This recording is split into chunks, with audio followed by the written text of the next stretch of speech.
पर देखिए शराब घोटाले से जुड़े वो मोबाइल मैसेज जो बड़ा राज खोल देंगे।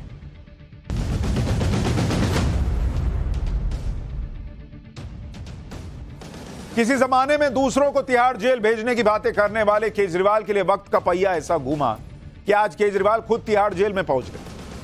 केजरीवाल ने जिस दिन के बारे में सोचा नहीं था वो दिन आज आ गया, और जिनको केजरीवाल कहते थे कि तिहाड़ में भेजेंगे, वो लोग रामलीला मैदान में अरविंद केजरीवाल तिहाड़ क्यों जा रहे हैं इस पर छाती पीट रहे थे। पूरा जो वक्त का पहिया होता है ना, वो पलट गया, घूम गया। ईडी ने केजरीवाल की आज रिमांड नहीं मांगी और कोर्ट ने उन्हें 15 अप्रैल तक न्यायिक हिरासत में भेज दिया, यानी जेल भेज दिया। इसके बाद जेल वैन में केजरीवाल को भरकर तिहाड़ जेल पहुंचा दिया गया। लेकिन जेल जाते ही केजरीवाल ने आज एक और रिकॉर्ड बना दिया। अब तक वो देश के पहले ऐसे मुख्यमंत्री थे जो रिमांड में होने के बावजूद मुख्यमंत्री पद पर बैठे हुए थे। आज केजरीवाल ने नया रिकॉर्ड बना दिया। वो आए थे ना पॉलिटिक्स बदलने, देखिए पॉलिटिक्स बदल दी। आज वो देश के पहले ऐसे मुख्यमंत्री बन गए जो जेल के अंदर जाकर भी मुख्यमंत्री हैं। केजरीवाल अब उसी तिहाड़ जेल में रहेंगे जहां उनके पुराने साथी मनीष सिसोदिया, संजय सिंह और सत्येंद्र जैन बने। केजरीवाल को तिहाड़ की जेल नंबर 2 में रखा गया है। वो जेल नंबर 2 में अकेले रहेंगे। केजरीवाल के साथी संजय सिंह को कुछ दिन पहले ही जेल नंबर 2 से जेल नंबर 5 में शिफ्ट किया गया है। इसके अलावा पूर्व deputy CM Manish Sisodia jail number 1 में है और केजरीवाल के एक और मंत्री रहे सत्येंद्र जैन जेल नंबर 7 में है। यानी अब आम आदमी पार्टी के सीनियर लीडर्स का नया ठिकाना तिहाड़ जेल बन गया और देश में शायद ही कोई ऐसी पार्टी होगी जो लॉन्च होने के इतने कम समय में इस तरह का प्रदर्शन करते हुए उसके तमाम बड़े नेता जेल के अंदर गए। तिहाड़ जेल में अब सीएम केजरीवाल के साथ क्या क्या होने वाला है यह आपको आगे बताऊंगा, लेकिन पहले सुनिए कि तिहाड़ जाने से पहले आज जब केजरीवाल जी कोर्ट में पेश हुए तो उन्होंने क्या कहा। अरविंद जी पूरे तिहाड़ गठबंधन के आपके लिए जुटा रोल में कुछ कहना चाहेंगे? देश के लिए अच्छा नहीं है। अरविंद जी पूरे तिहाड़ गठबंधन के आपके लिए जुटा रोल में कुछ कहना चाहेंगे? देश के लिए अच्छा नहीं है। यानी उन्होंने प्रधानमंत्री पे डाल दिया कि प्रधानमंत्री जो कर रहे हैं वो देश के लिए ठीक नहीं रहे। जेल तो आपको कोर्ट ने भेजा, गलत था तो कोर्ट कह देता कि नहीं जेल नहीं भेजेंगे इनको। केजरीवाल जेल जाने पर सिंपैथी बटोरने में जुटे हैं, लेकिन ये सिंपैथी उन्हें मिलेगी या नहीं ये तो वक्त बताएगा। फिलहाल उन्हें तिहाड़ में क्या क्या मिलने वाला है मैं बता देता हूं। कोर्ट से केजरीवाल ने तिहाड़ में कई सारी चीजों की परमिशन मांगी।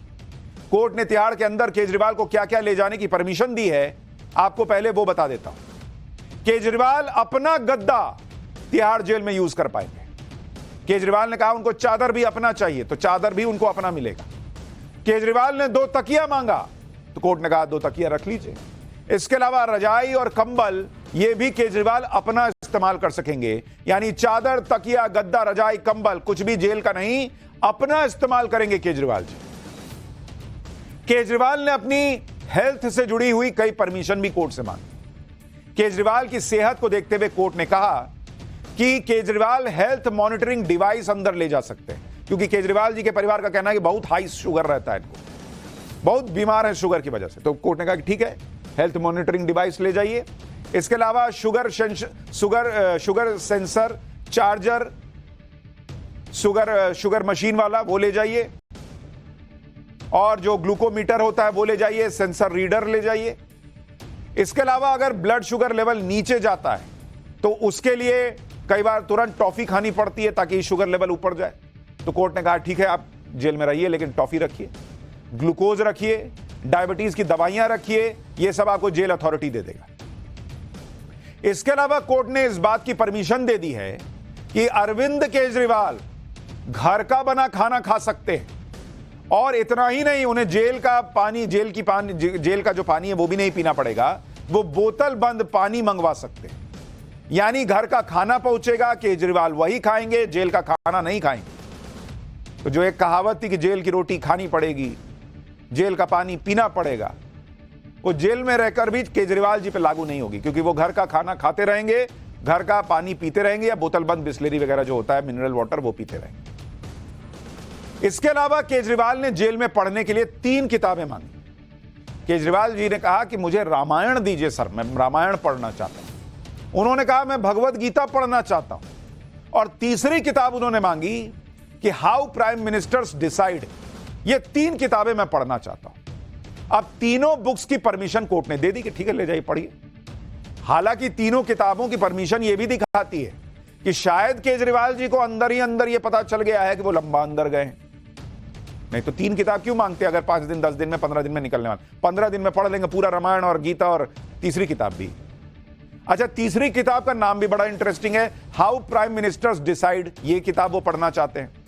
अब या तो इस किताब से वो ये समझना चाह रहे हैं कि प्रधानमंत्री कैसे सोचते हैं, ये पता चले तो समझ में आए कि मोदी जी अब अगला क्या सोचने वाले हैं, करने वाले हैं।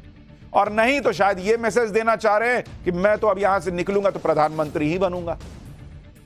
खैर बॉस, उनके मन में क्या चल रहा है ये तो वही जाने। लेकिन सियासत में ऐसी मैसेजिंग कई बार की जाती है जो अरविंद केजरीवाल भी कर रहे हैं।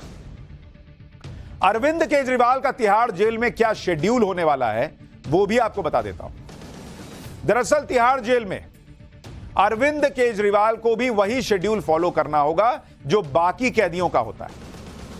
आप मुख्यमंत्री हैं, उससे फर्क नहीं पड़ता बॉस। आप वहां कैदी हैं तो जो बाकी करेंगे वो आपको करना पड़ेगा। तिहाड़ के शेड्यूल के मुताबिक अरविंद केजरीवाल को बाकी कैदियों के साथ सुबह सुबह 6:30 बजे उठना पड़ेगा। कैदियों को नाश्ते में चाय और ब्रेड दी जाती है। हालांकि चूंकि केजरीवाल को परमिशन है कि वो खाना घर से मंगा सकते हैं तो उनका नाश्ता भी शायद घर से आएगा। फिर दोपहर का खाना सुबह 10:30 से 11 के बीच में मिल जाता है। उसमें आम कैदियों को दाल मिलती है, सब्जी मिलती है, रोटी या चावल मिलता है। लेकिन केजरीवाल जी का खाना घर से आएगा तो वो घर का खाना खाएंगे। इसके बाद शाम में 5:30 बजे डिनर दे दिया जाता है तो केजरीवाल जी का डिनर भी घर से आ जाएगा 5:30 बजे। और 7 बजे सभी कैदियों को अपने बैरक में वापस जाने के लिए कह दिया जाता है। सब वापस चले जाते हैं। ऐसा नहीं कि जेल जाने से अरविंद केजरीवाल का पीछा ईडी से छूट गया। आज कोर्ट में ईडी ने बताया कि अरविंद केजरीवाल ने जांच में सहयोग नहीं किया। तो जो लोग कहते थे कि हम एक एक चीज में सहयोग करेंगे, ईडी कोर्ट में खड़े होकर कह रही है कि सहयोग ही नहीं कर रहे। सवालों के गोलमोल जवाब देकर जांच को भटकाने की कोशिश कर रहे हैं। अपने फोन का पासवर्ड तक नहीं दे रहे। इसलिए ईडी ने कोर्ट में कहा कि अगर जरूरत पड़ी तो वो फिर से केजरीवाल को हिरासत में ले सकते हैं। ऐसी भी खबरें हैं कि अरविंद केजरीवाल के आईफोन का डेटा एक्सेस करने के लिए ईडी ने मोबाइल कंपनी एप्पल से भी सहयोग मांगा। यानी ईडी से अरविंद केजरीवाल का पीछा अभी नहीं छूटने वाला बॉस। ईडी को जब जरूरत पड़ेगी पूछताछ के लिए केजरीवाल को फिर रिमांड में ले सकती है। अरविंद केजरीवाल तिहाड़ में तो चले गए, लेकिन यह चर्चा बहुत चल रही है कि क्या जेल जाते जाते वो अपने 2 मंत्रियों आतिशी और सौरभ भारद्वाज को फंसा के तो नहीं चले गए। ऐसा लोग पूछ रहे हैं। इस बात की चर्चा इसलिए हो रही है क्योंकि केजरीवाल ने शराब घोटाले के एक बड़े आरोपी विजय नायर के आतिशी और सौरभ भारद्वाज से कनेक्शन को जोड़ दिया और अपना पल्ला झाड़ लिया, ऐसा लगा। ईडी के मुताबिक केजरीवाल से पूछताछ में जब यह सवाल किया गया कि किस हद तक केजरीवाल जी आप किस हद तक विजय नायर से संपर्क में थे और किस हद तक वो केजरीवाल को रिपोर्ट करता था, तो ईडी कह रही है कोर्ट को कि केजरीवाल ने कहा कि विजय नायर उनको तो रिपोर्ट ही नहीं करता था, वो तो आतिशी और सौरभ भारद्वाज को रिपोर्ट करता था। अरविंद केजरीवाल ने यह भी दावा किया कि विजय नायर से उनका इंटरैक्शन या बातचीत बहुत सीमित थी, मतलब ज्यादा उससे टच में नहीं था। मैं आतिशी और सौरभ को रिपोर्ट करता था। ले, अब इसी बात को लेकर सवाल उठने लगे कि क्या केजरीवाल ने यह बात कहकर अपने 2 मंत्रियों आतिशी और सौरभ भारद्वाज को फंसा दिया क्या? क्योंकि जिस विजय नायर से केजरीवाल ने किनारा कर लिया कि मैं तो ज्यादा मिलता जुलता नहीं था, मैं ज्यादा उससे मेरा कोई इंटरैक्शन नहीं था, और अपने 2 मंत्रियों आतिशी और सौरभ भारद्वाज का पूरा ऐसा लग रहा है कि कनेक्शन जोड़ दिया जैसे विजय नायर सिर्फ उन्हीं के संपर्क में था।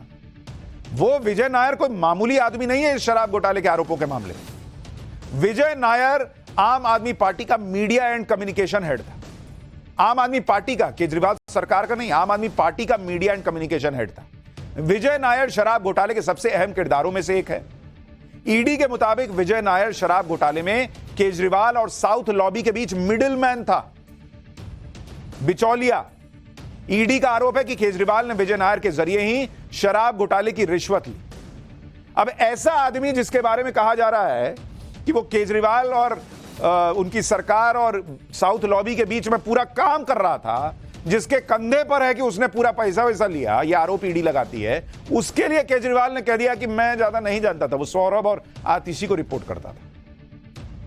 तो लोग पूछने लगे कि ला अब तो अगला नंबर आतिशी या सौरभ भारद्वाज का है क्या गिरफ्तार होने का। केजरीवाल ने विजय नायर को लेकर जो बातें कही हैं और उसका आतिशी और सौरभ से जो कनेक्शन जोड़ा जा रहा है, उस पर आम आदमी पार्टी का दावा है कि जब विजय नायर को हिरासत में लिया गया था तब उसने भी कहा था कि वो सीएम केजरीवाल को रिपोर्ट नहीं करता। इसलिए आज इस बात को उठाने का क्या मतलब है कि केजरीवाल ने विजय नायर से किनारा कर लिया। विजय नायर ने जांच में बताया था कि वो आतिशी और सौरभ भारद्वाज को रिपोर्ट करता है। आम आदमी पार्टी का आरोप है कि यह बयान इसलिए आया क्योंकि ईडी आतिशी और सौरभ भारद्वाज को फंसाना चाहती है। आम आदमी पार्टी ने आरोप लगाया कि बीजेपी को लग गया है कि सिर्फ केजरीवाल को जेल भेजने से काम नहीं होगा, दूसरे नेताओं को भी जेल भेजना होगा। एक बार सुनिए आम आदमी पार्टी ने इस पर क्या कहा है, फिर आपको बताऊंगा कि कैसे विजय नायर को लेकर केजरीवाल के बयान ने आम आदमी पार्टी को ही फंसा दिया है। जब विजय नायर जी को हिरासत में लिया गया था तब उन्होंने ये बात कही थी। 1.5 साल पहले उन्होंने यही बात करी थी कि मैं मुख्यमंत्री को रिपोर्ट नहीं करता, मैं जो भी अपना काम करता हूं उसमें मेरा रिपोर्टिंग आतिशी और सौरभ से है। अब आज आप 1.5 साल बाद जब आपको कुछ नहीं मिला तो ईडी ने सवाल पैदा होता है कि आज 1.5 साल बाद जो बयान लिखित में ईडी के पास खुद है वो 1.5 साल बाद क्यों उठा रहा है। और अब मैं ये दावे के साथ कहता हूं, इन दोनों हमारे वरिष्ठ नेताओं का नाम जो दिल्ली में भी मंत्री हैं, आतिशी और सौरभ भारद्वाज, उनका नाम इसीलिए गया है क्योंकि अब भाजपा को समझ में आ गया कि अरे भाई एक अरविंद केजरीवाल को जेल में डालने से ये पार्टी बंद नहीं होगी, अब एक काम करो 2-3 और नेताओं की तैयारी करना शुरू करो, तभी इनका नाम आज आया है। ये नाम तो पहले से ही इनके बयानों में दर्ज था। भाई इनका नाम पहले से बयानों में दर्ज था, लेकिन अगर केजरीवाल भी वही बात कह रहे हैं तो ईडी कोर्ट में क्या कहे, ना बताए कि केजरीवाल कह रहे हैं कि विजय नायर तो आतिशी और सौरभ भारद्वाज को रिपोर्ट करता था। और वो रिपोर्ट किसी को भी करे, जो आदमी इस पूरे मामले में मुख्य सूत्रधार बताया जा रहा है, बिचौलिया बताया जा रहा है, उसके लिए केजरीवाल ने यह कह दिया कि मेरा इससे ज्यादा कनेक्शन नहीं था। यह बात बड़ी इंपॉर्टेंट है। आज पूरी आम आदमी पार्टी इस बात पर जोर लगा रही है कि केजरीवाल ने विजय नायर पर जो बात कही वो सही है और केजरीवाल का विजय नायर से कोई ज्यादा लेना देना नहीं था। लेकिन आपको कुछ तस्वीरें दिखाता हूं। यह तस्वीर देखिए, इसमें केजरीवाल और विजय नायर दोनों साथ में दिख रहे हैं। एक व्यक्ति केजरीवाल और विजय नायर दोनों के कंधे पर हाथ रख के खड़ा है। अब सोचिए, अगर एक व्यक्ति केजरीवाल और विजय नायर दोनों के कंधे पर हाथ डालकर खड़ा है तो इसका मतलब तो यही लगता है कि केजरीवाल और विजय नायर दोनों का कद इस आदमी के लिए एक जैसा होगा। भाई जो आदमी इतना पावरफुल है कि वो केजरीवाल के कंधे पे हाथ रख दे रहा है, वो बगल में विजय नायर के कंधे पे हाथ रख के फोटो खिंचा रहा है, तो विजय नायर का कद भी तो कुछ होगा। इससे विजय नायर की साफ साफ अहमियत दिख रही है। यानी विजय नायर कोई ऐसा व्यक्ति नहीं था जिसे केजरीवाल जानते पहचानते ना हो, आते जाते मिल लिए हो वाला हिसाब। फिर केजरीवाल की नजरों में विजय नायर की कोई अहमियत ना हो, यह कैसे हो सकता है। और सुनिए, विजय नायर का रुतबा कैसा था वो भी आपको दिखाता हूं। विजय नायर का रुतबा ऐसा था कि वो दिल्ली में सीएम आवास के पीछे बने सीएम ऑफिस में काम करता था, जबकि वो पार्टी का मीडिया कम्युनिकेशन हेड था। दिल्ली सरकार का मीडिया कम्युनिकेशन हेड नहीं था, आम आदमी पार्टी का कम्युनिकेशन हेड था। उसका सीएम कैंप ऑफिस में बैठ के काम करता था। भाई खुद अपने बयान में बोला है कि मैं वहां से काम करता था। और देखिए केजरीवाल का घर देखिए और बगल में सीएम कैंप ऑफिस देखिए। मतलब इतना पास है कि केजरीवाल जी शीश महल के बैल्कनी से चिल्लाएं कि हे विजय, तो विजय को सुनाई दे जाए, इतना पास। अब जो आदमी मुख्यमंत्री के बहुत करीबी नहीं है, मुख्यमंत्री कह रहे हैं कि मेरा इससे ज्यादा लेना देना नहीं था, वो सीएम कैंप ऑफिस में बैठ के क्यों काम कर रहा था बॉस? ये सवाल नहीं उठेगा।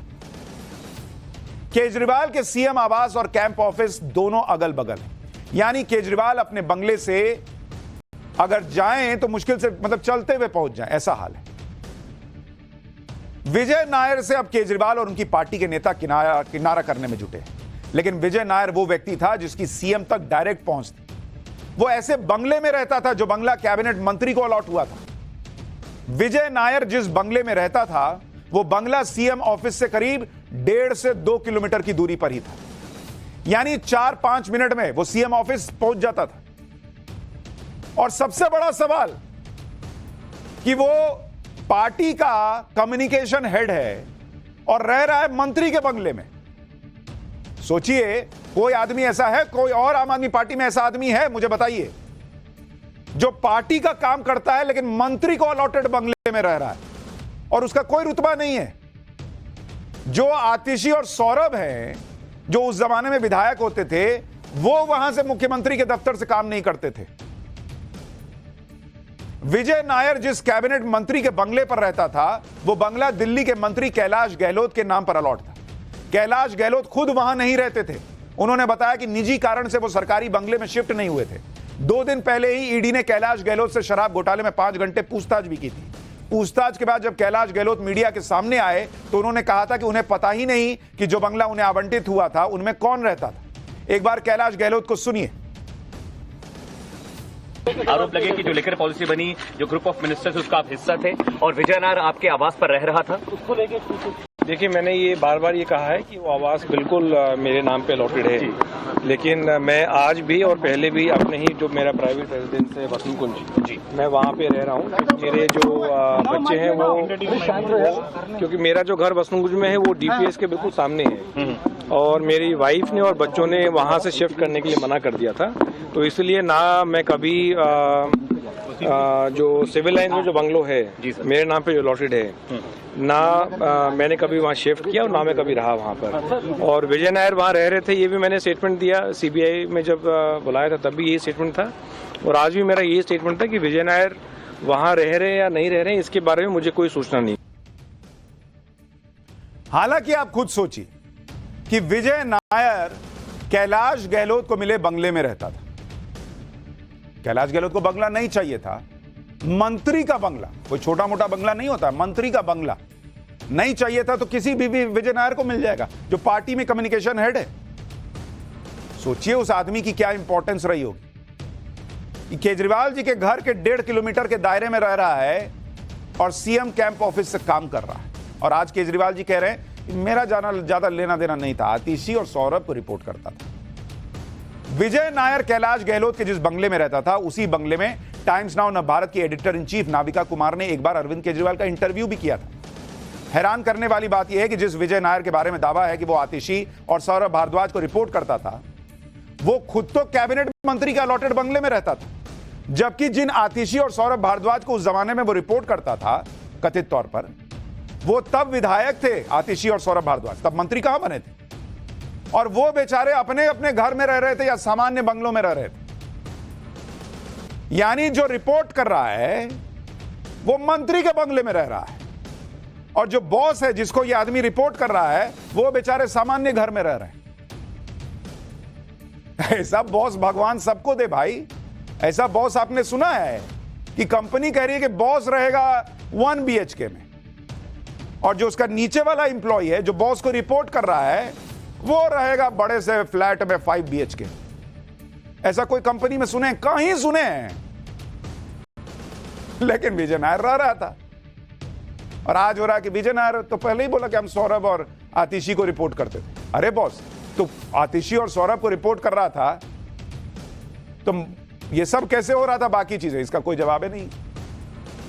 विजय नायर को लेकर शराब घोटाले में कई आरोपियों और कई गवाहों के बयान भी हैं, जिससे यह पता चलता है कि यह कैसे शराब मामले में डीलिंग कर रहा था। हमारे पास वो एक्सक्लूसिव मैसेज और बयान है जो शराब घोटाले में सुप्रीम कोर्ट के सामने रखे गए थे और जिसमें विजय नायर का रोल दिखता है। हम आपको एक्सक्लूसिव मोबाइल मैसेज दिखाते हैं जो मैसेज सिग्नल ऐप पर किए गए थे और ये मैसेज विजय नायर के हैं जो ईडी ने सुप्रीम कोर्ट को दिखाए। इस मैसेज को विजय नायर ने एक शराब कंपनी के रीजनल मैनेजर बिनोय बाबू को भेजा था। इसमें विजय नायर साफ साफ लिख रहा है, plan you suggested may be complete no go, everyone against it, zero trust basically. यानी इस मैसेज का मतलब है कि विजय नायर एक शराब कंपनी के मैनेजर को कह रहा है कि तुमने जिस प्लान का सुझाव दिया है वो पूरी तरह खारिज हो सकता है, हर कोई इसके खिलाफ है, किसी को भरोसा नहीं है। और जिसको मैसेज गया वो खुद ये बता रहा है। आप खुद देखिए, इस विजय नायर के इस मैसेज से ये लग रहा है कि वो शराब कारोबारियों से सीधा सीधा डील कर रहा था। भाई कम्युनिकेशन हेड है और इस तरह का मैसेज, सवाल नहीं उठेंगे। और जब उसके पास कोई सरकारी पद नहीं था, उसके बावजूद वो किस अथॉरिटी से, किसके कहने पर सरकारी कामकाज देख रहा था?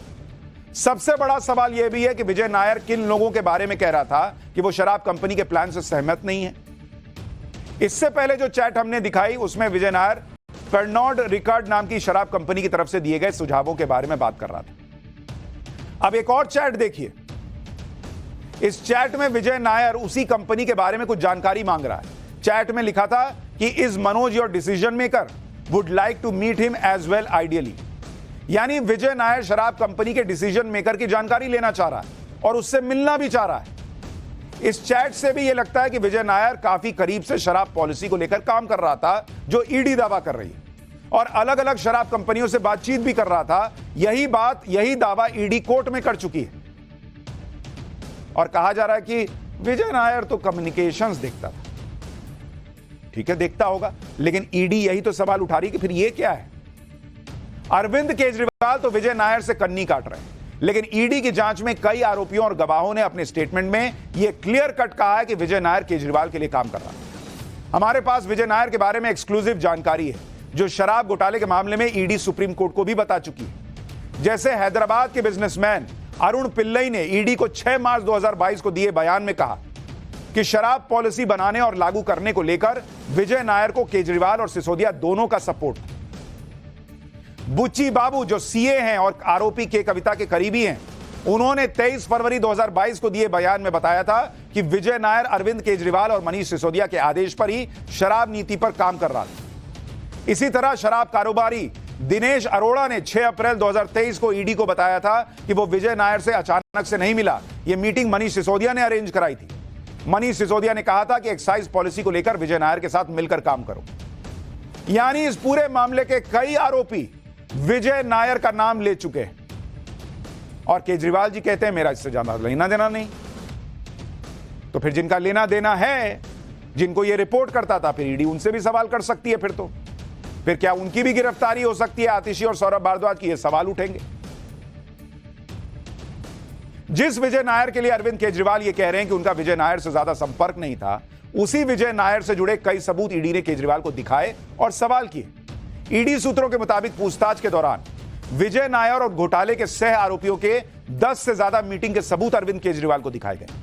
केजरीवाल से यह पूछा गया कि विजय नायर किस अथॉरिटी से दिनेश अरोड़ा, अभिषेक बोयनपल्ली जैसे आरोपियों से मुलाकात कर रहा था। इस पर केजरीवाल ने साफ साफ मना कर दिया कि वो इन लोगों को जानते ही नहीं। इस पर ईडी का कहना था कि विजय नायर जैसे सीनियर व्यक्ति जो कि सीएम केजरीवाल से बहुत करीब रहकर काम करता था, वो कोई भी काम बिना पार्टी के हेड यानी अरविंद केजरीवाल के अप्रूवल के बिना तो नहीं कर सकता था। ये सब बातें, ये सब बयान और मैसेज के सबूत होने के बाद भी विजय नायर से केजरीवाल कैसे किनारा कर सकते हैं, यह सवाल उठ रहा है। और कैसे ये कह सकते हैं कि विजय नायर तो आतिशी और सौरभ भारद्वाज को रिपोर्ट करता था। अब आम आदमी पार्टी पूरा जोर लगा रही है कि ऐसा मैसेज ना जाए कि केजरीवाल अपने ही मंत्रियों को अपने से दूर कर रहे हैं या ऐसे बयान दे रहे हैं जिससे अपने मंत्री फंस जाएं। लेकिन विजय नायर को लेकर जो बातें कही जा रही हैं और जो ईडी ने जांच कर पता किया और दावा किया कोर्ट में, उससे कई सवाल उठते हैं। जैसे विजय नायर के बारे में केजरीवाल ने कहा कि वो आतिशी और सौरभ को रिपोर्ट करता था, जबकि ईडी के दावों के मुताबिक विजय नायर तो केजरीवाल का राइट हैंड था और ईडी को कई गवाहों ने यह बताया। यहां सवाल यह भी है कि ऐसा व्यक्ति जो पार्टी का मीडिया कम्युनिकेशन हेड हो, जो सीएम आवास के पीछे बने उस सीएम कैंप ऑफिस का इस्तेमाल करता हो, जो ऑफिस पार्टी के लिए नहीं बल्कि सीएम के अपने काम के लिए होती है, और जो व्यक्ति कैबिनेट मंत्री के आवास में रहता हो, उस व्यक्ति के बारे में केजरीवाल कैसे यह दावा कर सकते हैं कि कैंप ऑफिस में कई लोग काम करते हैं, उन्हें सबके बारे में क्या पता? एक सवाल यह भी है कि जो व्यक्ति आम आदमी पार्टी के लिए काम कर रहा है, वो व्यक्ति पार्टी ऑफिस छोड़कर सीएम के पर्सनल ऑफिस से क्यों काम कर रहा था? अब आप खुद सोचिए, जो व्यक्ति इतना हाई प्रोफाइल दिख रहा है, पार्टी का कम्युनिकेशन हेड है, चुनाव में जिस पर बड़ी जिम्मेदारियां रहती थी, जिसके पास सीएम के ऑफिस का एक्सेस है, रहने के लिए मंत्री का बंगला है, उस इंसान के बारे में क्या सीएम को खुद पता नहीं होगा?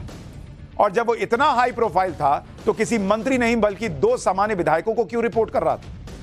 यह बात आसानी से हजम होने वाली नहीं लगती और यही बात ईडी को भी हजम नहीं हुई। इसलिए ईडी अरविंद केजरीवाल से विजय नायर पर सवाल पूछ रही है और विजय नायर कह रहे हैं कि मैं तो नहीं जानता, ज्यादा आतिशी और सौरभ को रिपोर्ट करता था। अब केजरीवाल जो भी कहें, लेकिन यह जांच रुकने वाली नहीं है। और क्या उनके इस बयान के बाद अब ईडी आतिशी और सौरभ भारद्वाज के घर पर भी दस्तक देगी? ये सवाल उठने लगे। पाठशाला